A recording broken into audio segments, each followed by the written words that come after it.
কিরে, আমার স্বামী ট্যাবলেট খাইয়াও যতটুকু না পারি তার সাথে তুই অনেক বেশি পারস। আরে রে শোনো, আমার এই একবারে হয় না, আমার শরীরটা পুরো হিট হয়ে রয়েছে। কারণটা কি জানো? ওইটা খাইছি। কি খাইছো? আরে ট্যাবলেট খাইছি। ও, এই জন্য এত মানে পাওয়ারফুল এনেছো। তা কি করবো? তোমার বলে হয় না, এখন খাইছি, এখন আমার তো হচ্ছে না, আমার আরেকবার করা লাগবে। আজকে জানো না, মাজার বেশি বেশি আছে, অনেক ব্যথা। বাহানা ধরছো না? না। ঠিক আছে, তাহলে আমার চরিত্র একটু নষ্ট করতে হবে। মানে হোটেলে যাবো, অন্য বাড়ির মেয়ের সঙ্গে থাকবো। এইটা কি বলছো তুমি? তা কি করবো? তুমি যখন পারবে না, তোমার মাজায় ব্যথা, কুলোচ্ছে না, কি করবো আর? কেন কালকে করবো, আজকে না করলে চলে না? এখন আমি কোনোভাবে থাকতে পারছি না, পুরো শরীরটা হিট হয়ে রয়েছে, করতেই হবে। কি আর করবো, তাহলে আমি করি আর কি। একটু বিশাল কি আছে আমার লক্ষ্মীটি। না না, তোমার হোটেলে যাওয়ার দরকার নেই। বুঝলাম তো, তখন কি করবা? দিবা?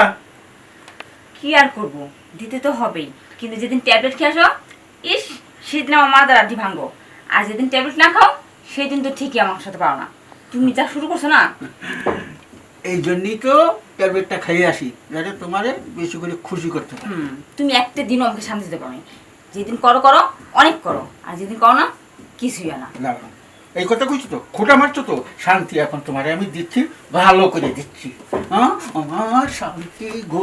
ছাড়ো তো, আজকে আমি পারতেছি না। ছাড়ো, বললাম তো আমি আর পারতেছি না। আমি আছি সমস্যায়, অনেক বড় সমস্যা আছি। আরে ট্যাবলেট খাইয়ে এসে তো তুই করি, উনি পারে না, ওনার মাথায় ব্যথা করে। আর যখন না খাই তখন তো মনে করি আমি একটু দুর্বলই থাকি, ওনার হচ্ছে না, পারছ না। আর আমি যাবো কোন দিকে বলেন তো? আপনারাই বলেন আমি কি করব? এখন গেলাম, রাইতে করছি একবার, কিন্তু এখন আর ভারে দিতে থাকা, কি করবো? ভাষাই দিতে হবে না তো ভালো কথা। চললাম হোটেলে, ওখান থেকে কামড়া সেরিয়ে আসি। এখন কে আসো, ঘরের বউ তো, কোনো পুরুষকে বাইরে যাইতে দেয় না। দেখ, কামটা সারছি তো, যাই একটু ফ্রেশ হয়ে আসি। শোনেন, আপনারা আবার বউ দিয়ে হোটেলে যাইেন না, বউরে ম্যানেজ করিয়া ঘরের কাম ঘরেই নিষ্পত্তি করেন। হ্যাঁ, এটাই ভালো।